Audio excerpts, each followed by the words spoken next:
नई बहू का पहला रक्षाबंधन। मनोरमा देवी बहुत खुश थी क्योंकि आज रक्षाबंधन का त्योहार था और शादी के बाद पहली बार मनोरमा देवी की बेटी पलक उसके घर आ रही थी। मनोरमा बहुत देर से अपनी बेटी का इंतजार कर रही थी। वे अपने घर के सभी मेंबर से पलक के आने की खुशी में पूरे घर की साफ सफाई करवा लेती है और बार बार पलक को फोन पर फोन कर रही थी। अरे बेटी 10 बज चुके हैं, आखिर कब निकलेगी तू? राखी बांधने का भी समय होता है, मुहूर्त पर ही राखी बांधनी चाहिए। हाँ माँ, बस थोड़ी देर में निकल रही हूँ। यहाँ पर थोड़ा सा काम फंस गया है तो उसे निपटा कर निकल रही हूँ। हाँ बिल्कुल भी टेंशन मत लो, मैं उनके साथ 5-10 मिनट में निकल ही रही हूँ। अच्छा ठीक है बेटा, वैसे वह दिन याद आ गया, शादी से पहले तू अब तक अपने भाई को राखी बांध चुकी होती थी क्योंकि तुझे भूखा तो रहा नहीं जाता था, इसलिए तो अपने भाई को सुबह सुबह जल्दी उठकर जल्दी जल्दी पूजा पाठ करके उसे राखी बांध देती थी। और आज मेरी बेटी भूखी होगी। माँ मैं बड़ी हो चुकी हूँ, जब इंसान की सर पर जिम्मेदारियाँ बढ़ती है ना तो वे अपने आप ही बड़ा हो जाता है। और जब तक मैं आपके पास थी तब तक मैं आपकी गुड़िया थी और अब मेरी शादी हो चुकी है और अब मैं इस घर की बहू हूँ, किसी की भाभी हूँ, किसी की पत्नी हूँ, तो मेरी जिम्मेदारी काफी बढ़ चुकी है और अब ना ज्यादा इमोशनल होने की जरूरत नहीं है। आ रही हूँ मैं आपके पास। पलक बहुत देर से अपने हस्बैंड का इंतजार कर रही थी। दरअसल पलक का पति महेश अपनी बहन रितिका के पास गया था राखी बंधवाने के लिए। रितिका बहुत ही बुरे स्वभाव की थी, उसे पलक से बहुत जलन होती थी क्योंकि हर कोई पलक की तारीफ करता था। पलक अपने पति को फोन करती है लेकिन पलक का फोन उसकी ननद रितिका उठाती है। अरे भाभी, तुमको सब्र नहीं है क्या? अभी तक मैंने अपने भाई को राखी नहीं बांधी है और आप हो के बार बार फोन करने लग रही हो। राखी बांध दूंगी तो भेज दूंगी भाई को, हद होती है। अरे नहीं दीदी, ऐसी कोई बात नहीं है, वे मेरे मायके से फोन आ रहा था ना, इसलिए मैंने सोचा कि एक बार इनको कॉल करके पूछ लूं कि कब आएंगे। रहने दो, आप अच्छे से जानती हो आपको तो हजम ही नहीं हो रहा होगा हाँ, कि मेरा भाई मेरे पास आया है। आपको तो बस अपनी चीज ही दिखाई देती है, ये नहीं कि सुकून से हम दोनों भाई बहन रक्षाबंधन बना ले। वैसे भी पहली राखी हर औरत के जीवन में आती है तो आप कोई अनोखी नहीं हो। इतना बोलकर वह फोन काट देती है।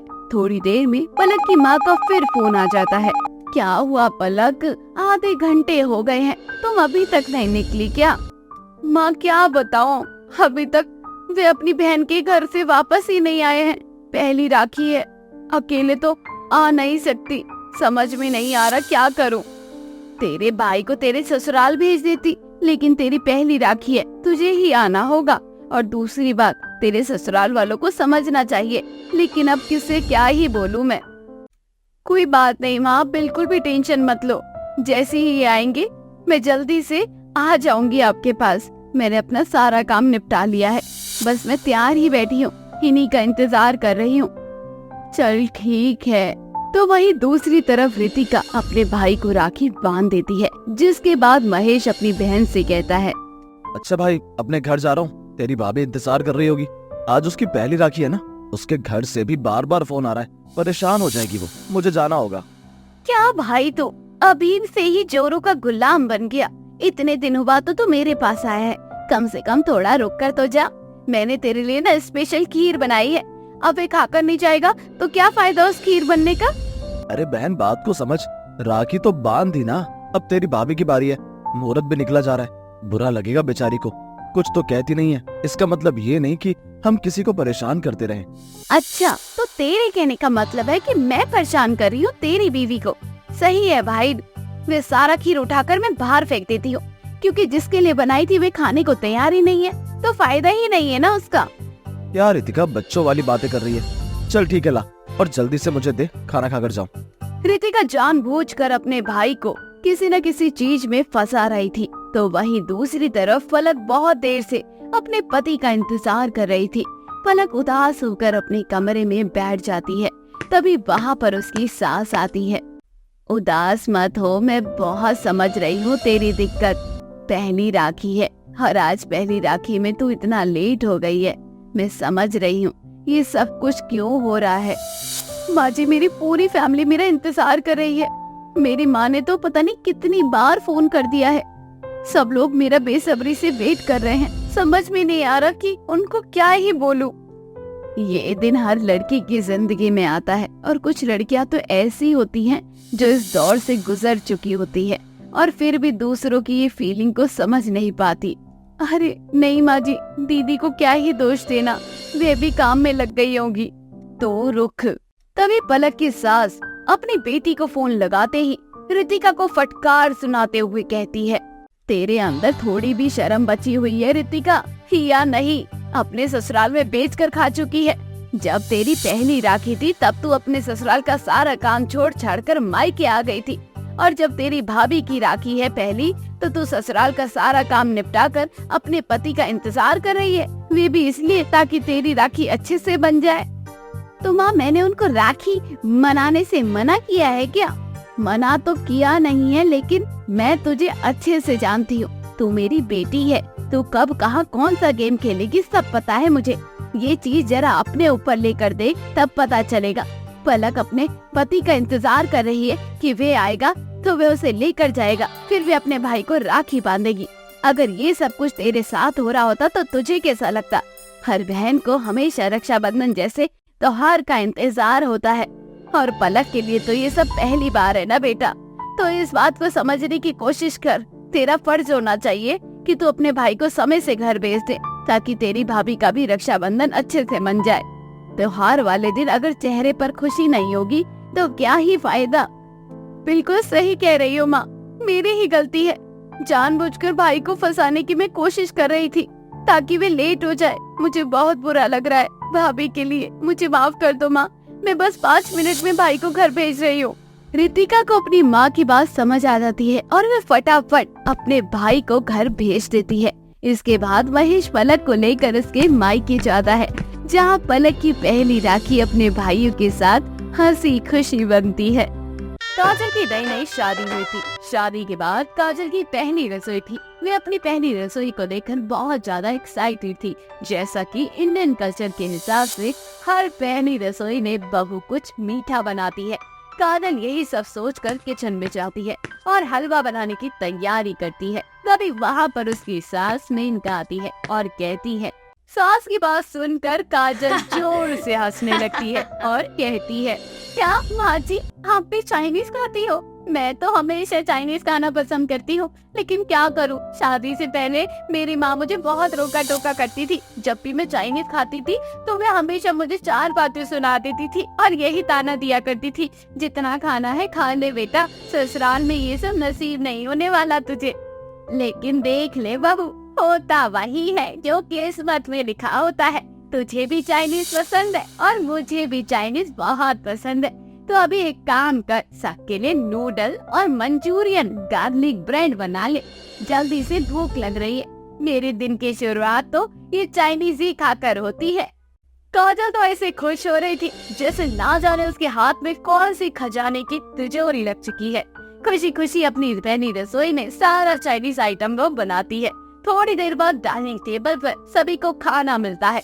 ये सब देखकर काजल का पति मयंक काजल से बोलता है, क्या बात है काजल, आज पहली रसोई में तुमने चाइनीज बना दिया? तुम्हारी मम्मी ने तुम्हें मीठा बनाना सिखाया नहीं क्या? ऐसी बात नहीं है, मेरी मम्मी ने मुझे सब कुछ सिखाया है। मुझे चाइनीज भी आता है और इंडियन खाना भी बनाना आता है। लेकिन यहाँ पर मुझे पता चला कि माँ जी और मुझे दोनों को चाइनीज बहुत पसंद है, तो मैंने उनकी पसंद का ख्याल रखते हुए चाइनीज बना दिया। हे भगवान, ये कैसी मेरी फूटी किस्मत है।